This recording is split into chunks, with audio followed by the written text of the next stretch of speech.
This video was recorded in front of a live studio audience at Stanford University.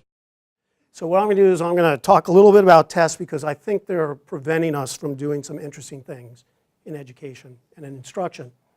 And I'm going to talk a little bit about how we could make them better with computers. So here's the outline. I'm going to start with problems with current tests. And the reason I want to talk about them, again, is that you can't change the learning until you change the tests. Right? So the MCAT is finally changing because of this problem. They started to realize that the MCAT was sort of selecting and leading to certain kinds of learning and instruction that isn't actually what they wanted for doctors. And so they finally started to change that.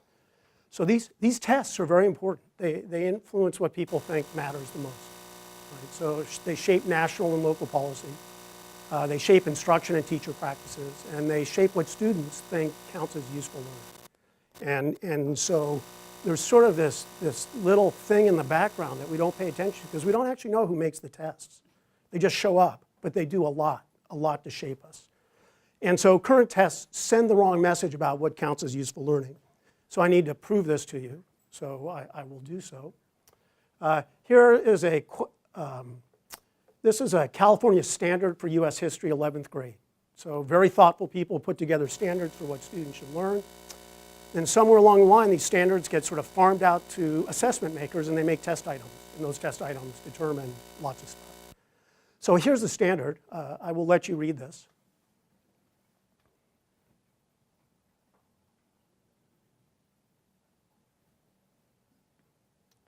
So this good standard.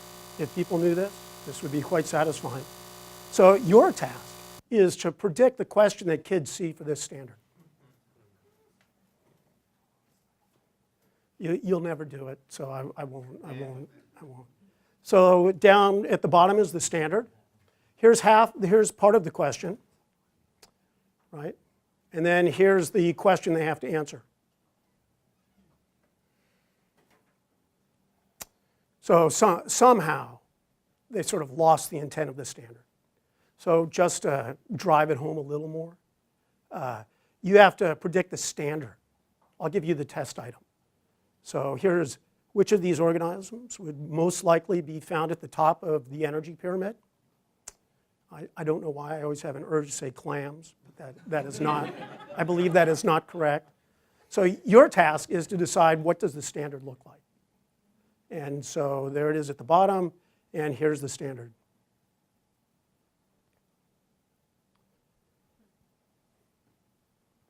So the standards are well intended. They capture important things, and then the assessments are something completely different, right? And so the first issue here is that most tests measure a thin slice of learning outcomes that we might care about.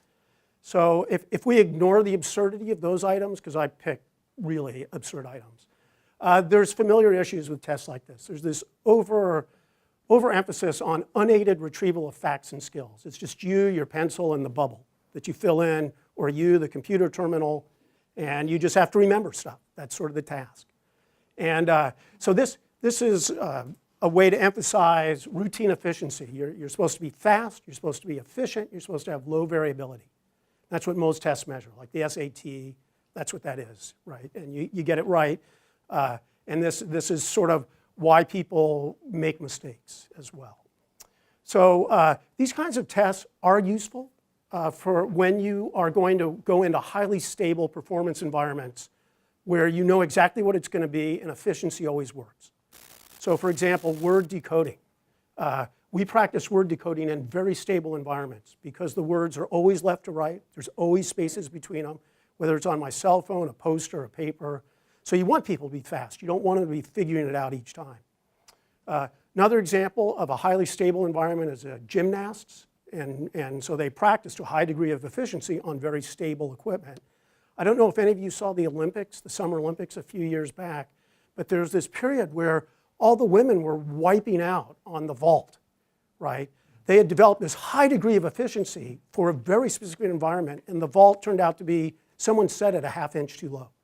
And they're just all wiping out, right? So high efficiency is good, not if the environment changes.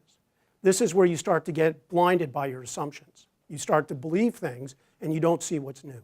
And so this is relevant to the opening task you did.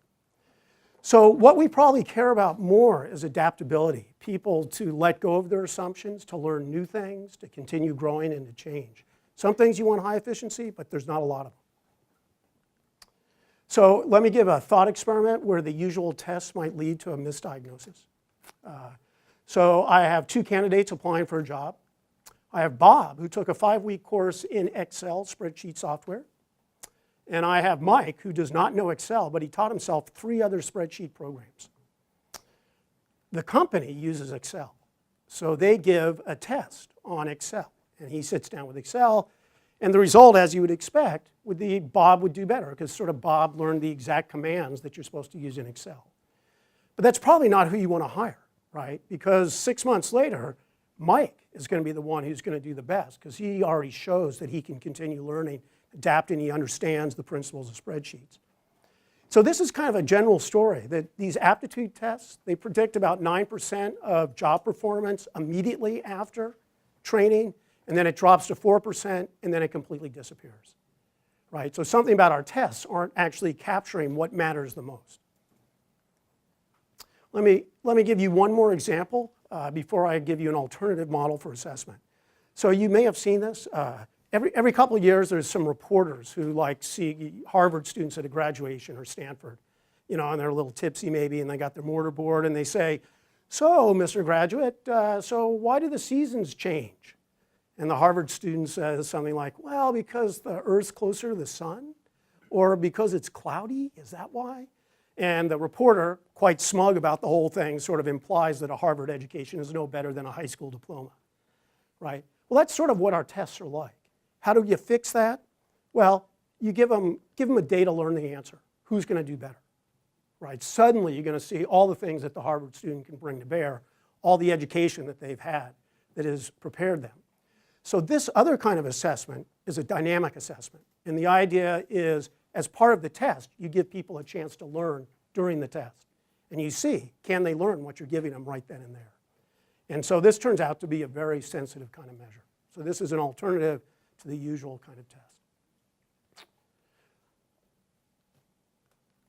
Okay, so the second issue is that people use tests to define what counts as useful learning. One is the tests are a bad measure. The second is people use those measures to decide what they think is important. And so they send the wrong message to students about useful learning. As a teacher, I can tell the students, you got to stick with it, try lots of different things, be exploratory, be creative. But then the test comes back, and that trumps whatever I may have told them, because that is the evidence of what I consider most important. And students would be stupid not to pay attention to the grades on the test, because that is the evidence that's available to them. So instructional formats then start to follow the tests, and this is sort of the problem I'm worried about most, is that you get a certain kind of test in organic chemistry, and what's the instruction look like? It's preparing you for that test. So we took over a section in physics here at Stanford, and we taught them in a new way that actually led to much better outcomes, and we know this. And the student response was, the problems you're giving us are not the problems that are going to show up on the test. I don't want to do these. I want to do the word problems like they look on the test, right? Of course. They'd be stupid not to do that. So here's an interesting graph. This is from the TIMSS. This is an international study that gives the same test to lots and lots of nations to see, so we can rank ourselves, because people like to do that. Right? And over here, what we're doing is we're plotting the average science score. So everybody likes to know, here's the United States, so we're at about 550. And so the interesting thing about this graph is this other axis. This is the percent of students in the country who have a positive attitude towards science. So the better your nation is doing on this test, the less you like science, right? And that's a pretty good correlation, right? And so I think there's a lot of interpretations that you might have of this, but the one I like is the reason these students are doing the best on this test is because they're being prepared for that test. They see what that's like, and they don't like it. That's not what they want to do, right? They want to be scientists. So I think something about preparing people for these tests gives them a bad idea of what it is they're supposed to be, what it really would be like. Okay, so here's the world's falling apart. Now in come computers. So what can we do with computers to help fix this? Well, option one is we can measure the wrong thing only faster and at scale, right? So a good example of this is adaptive testing. Adaptive testing may not be what you think it is. It's basically a way for the test to find out sort of where you rank on 100 points faster. So you're taking this test, and if you get the answer right, it'll give you a harder one. If you get the answer wrong, you may, if you've ever done this, you may have had this kind of response to it. You know, it just gave you an easier problem. You know you just got the last one wrong, right? And the test is trying to calibrate to where you are, right? So one of my favorite psychometricians, these are people who study how you make the mathematics of good tests, has this to say, and I'm assuming everybody can read this, and so I don't need to read it out loud. But if that's wrong, let me know.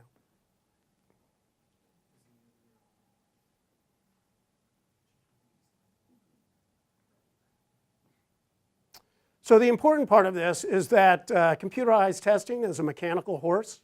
It's testing, all it's doing is it's going faster a little and it's a lot more expensive, right? So it's basically, if I were to take a cheap shot at MOOCs, it's sort of doing what MOOCs are doing. Oh look, we can get the worst kind of instruction known to man to go to scale. Excellent. Not this MOOC, mind you. Okay, so option two is to use computers to gather what was impossible before, but matters a lot.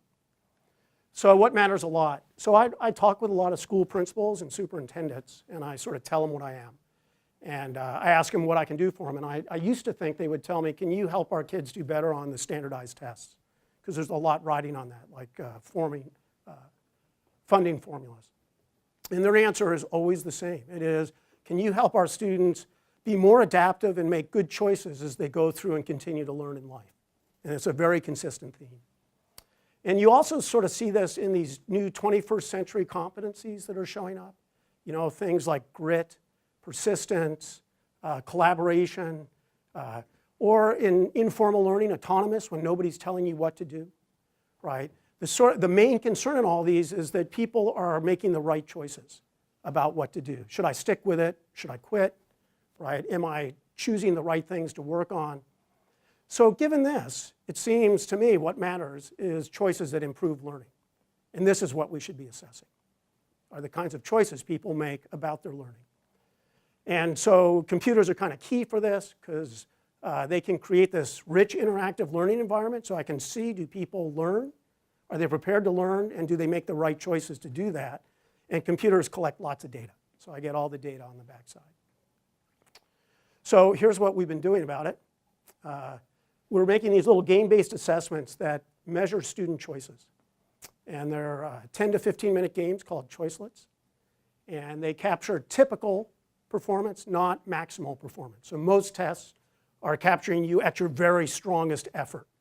And what I really want to know is, what do you like most of the time when you're doing your learning, not when you're all geared up for a test.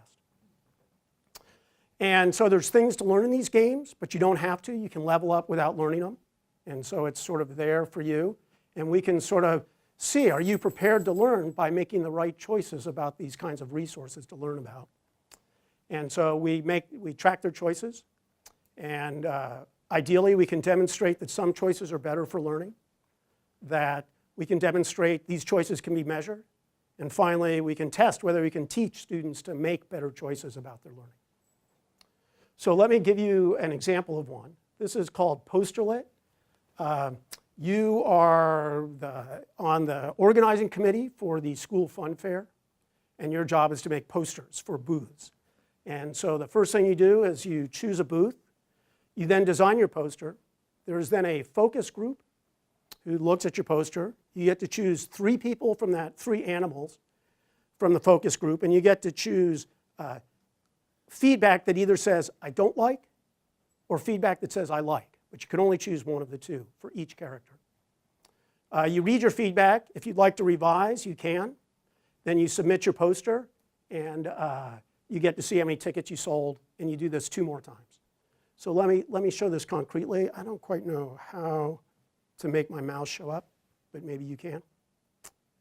Yeah, thank you. So this is me. I've chosen the basketball toss, and I'm going to make a very bad poster.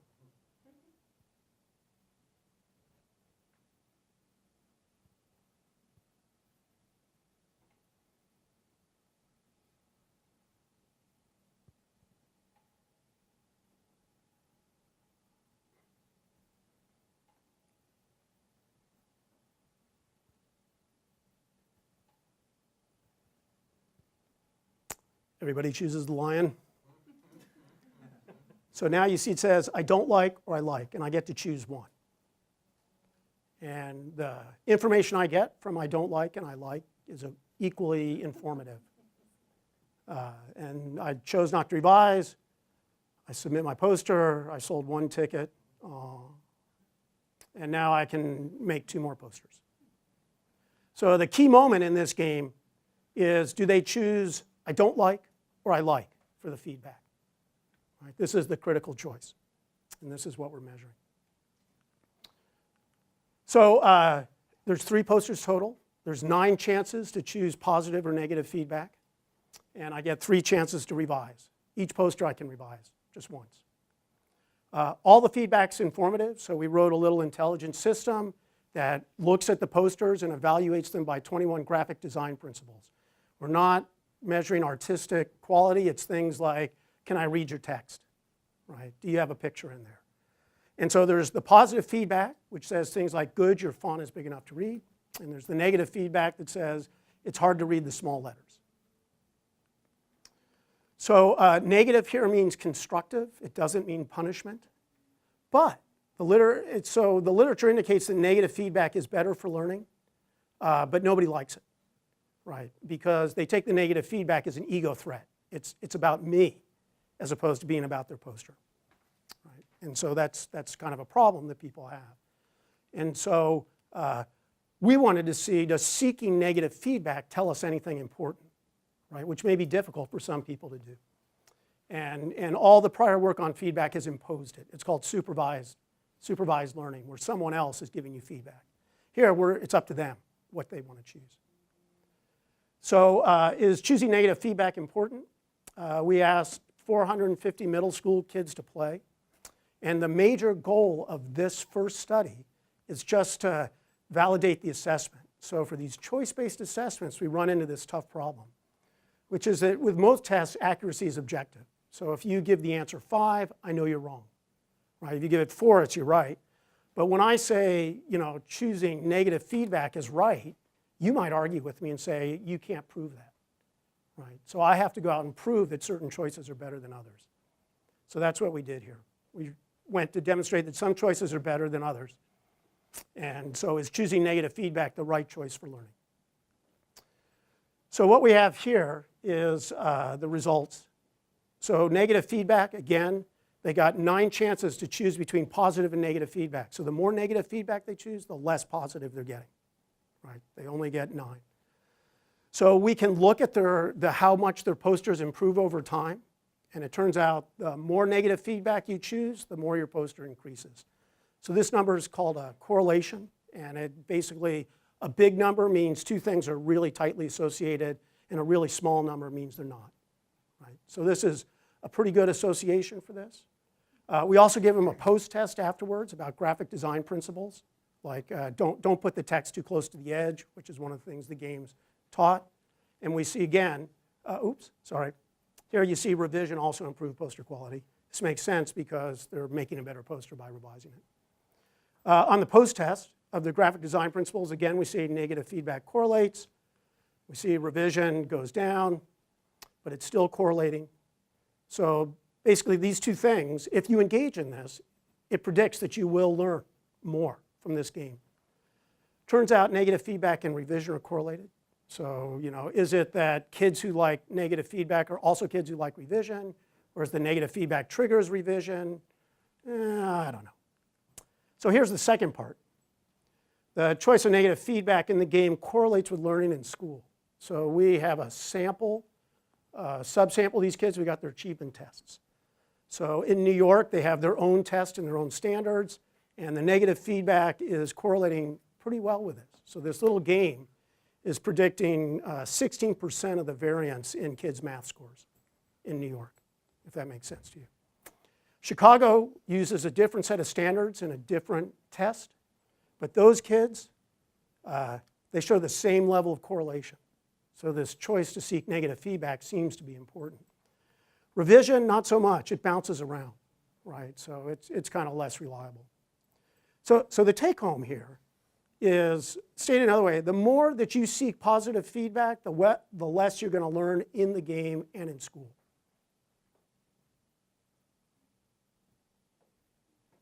So you're not going to find that out another way than this. So summary, choosing more negative feedback is better for learning within the game, and it's associated with academic achievement. There's a bunch of issues. Maybe there's something deeper that causes the correlation between negative feedback and learning. You know, maybe it's personality, it's IQ, and those same things are there. Maybe it's something you can't change, and so these are issues that we need to go study. But my view of this is that learning choices are strategies. And a lot of the things that you think are personality traits are actually strategies. So we have this tendency to view broad-based cognitive skills as traits, like IQ. We tend to think of IQ as a property of a person. IQ is a score you got on a test. That's all it is. It's like me saying you got a 23 on a spelling test. But IQ, suddenly it becomes the person, right? So take the example of a creative person. You think some people are creative, some are not. You may even go to like the D school here and get trained in how to be creative, and you may think, I am a more creative person. That's the wrong attribution, right? Really what you've done is you've learned a set of strategies that help you become more creative. So walking, we've shown that walking improves your creativity almost twofold. We did another study where if you have people generate ideas in parallel, they're much more creative, they get more clicks on the web, everything's good. You know, another thing is you should treat tasks as low stakes. If they're high stakes, you won't be creative because you're too worried and you want to take the safe route. So creativity is a choice. It's a choice to use these strategies. It's not a trait, right? And so I think that's true for things like choosing negative feedback, for being adaptive, and so forth. So we assume that learning choices are also strategies and they can be taught. So we conducted a study to find out. So hang on, this one's complicated. So this is the way it worked. This was like the hardest thing I've ever done. We took over a middle school, 6th grade, and taught 12 classes for 4 weeks. And what we did is we did sort of design thinking, because it goes after these dispositions, fail early, fail often kinds of stuff. And everybody went through these simplified design cycles. And so the first one was 2 weeks in math, and they made like designed pig houses and nets. I don't know why pig houses, but that's what they wanted. Nets, I understand, this is where you sort of, you make sort of cutouts and then they fold up into a box. So that made sense to me. Then we did 1 week in social studies where we designed a unit where they had to design a fair way to make decisions, a process for making decisions. Sort of perfect for 6th graders. And then finally, we had them make an ecosystem board game that the board game had to show that organisms sort of, you lose energy as things move up the food chain. And so there were 2 groups. We split these 12 into 2 sets of 6 classes. And so one got parallel design. And what they were told is you try many things and look across them. So if you're making these nets like this, you make a bunch of them and then you sort of look through and see what's working and what's not. So it's a very design thinking strategy. And across these different things, they got to do this 5 times. So out of 4 weeks, we actually only got about an hour and a half of getting our treatment in. Right? It's the price for doing business with schools. The other condition was stakeholder design. Here, their job was to go get social feedback.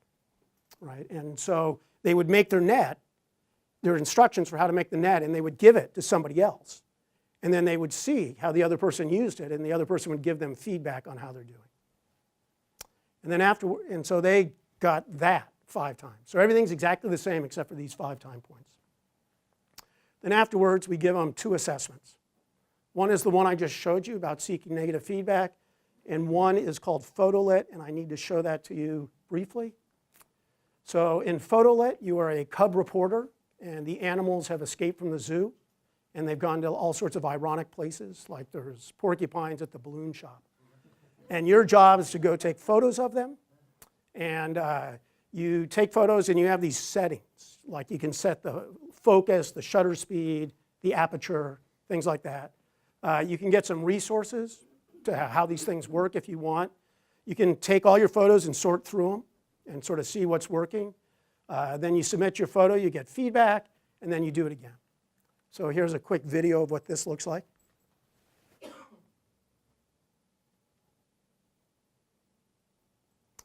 So these are sort of the different tabs that you have.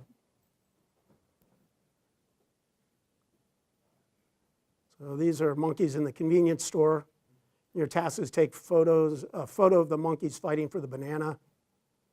So it's kind of blurry, so maybe you change the lens setting.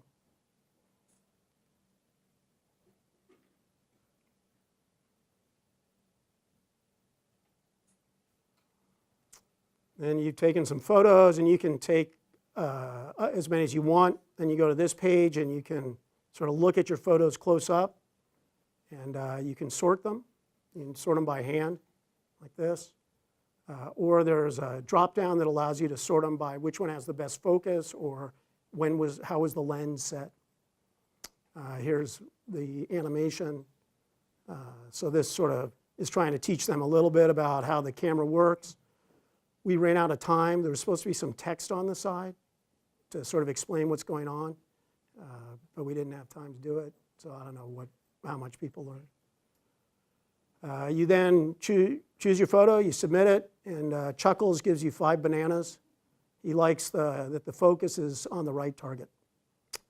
And then you go on and you do this for several rounds. And so the first round, you've got monkeys at the convenience store. Second round, you've got penguins serving drinks to polar bears. And in this round, your camera has a shutter speed, so you can control that along with focus. The next round, there's rhinoceroses in the china shop, and here you get to control the f-stop. And then finally, you have all 3 controls for the porcupines. Okay, so both kids take both of these, right? The prediction would be, you would think, the people who did the stakeholder design are the ones that we taught, go get social feedback. So we expect them to get choose more negative feedback in the poster-lit one. These kids were taught parallel designs, try many things, look across them. So we would expect them to sort of do better on this, where they would try more settings, take more photos with different kinds of settings. So that's the prediction. And so there's one last thing to note. This school tracks math. So there's the double advanced math, there's the advanced math, and then there's the regular math. And if you're in advanced math, you stay with those kids through social studies, through science, just because of the difficulties of scheduling. Okay, get ready. So remember, stakeholder condition, seek feedback. Parallel condition, make lots and examine. So here are the poster-lit results. These are the kids in the parallel condition. So we didn't teach them to seek feedback. What you can see is that the regular math students choose negative feedback about 3 times, and the double advanced choose negative feedback about 6 times. So this is the same kind of result as I showed you before. In fact, the correlation here about how much they choose negative feedback and their standardized California tests are about the same level as you saw earlier when I talked about New York and Chicago. So this just replicates what I've shown you before. Now the other condition, they're the ones we taught to seek negative feedback. And the question is, what's going to happen? So it looks like this, that it is the low achieving kids who learned it. The high achieving kids already had it. So now we can cross over to the photo-let. So here I'm representing how many different camera settings did they try.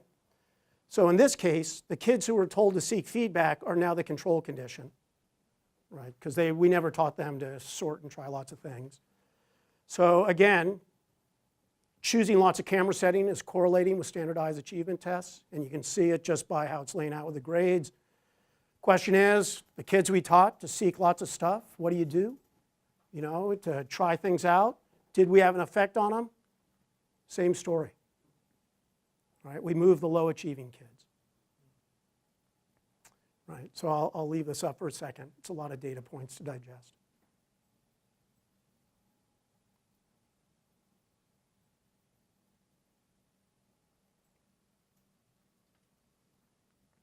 So interpretations, the simplest is we can measure these choices.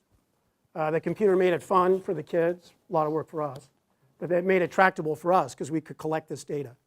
Right? We couldn't do it another way. The choices appear to matter for learning and they can be taught. And there seems to be a reason to teach the choices, and now there's a way to know if we're succeeding. So you hear a lot about teach design thinking, but they have no way of finding out is that good or not. Now we do. And you have a way to compare different curriculum. So there's the irony of the high achiever result. So when you go into these schools, the teachers all say the same thing. They say, these high achieving kids, they're the ones who need to learn these new kinds of design thinking skills because they're so worried about getting the right answer on the test. They don't want to get wrong. Turns out they know. They know to try lots of stuff. They know to seek negative feedback. The problem is it's the environment they're in.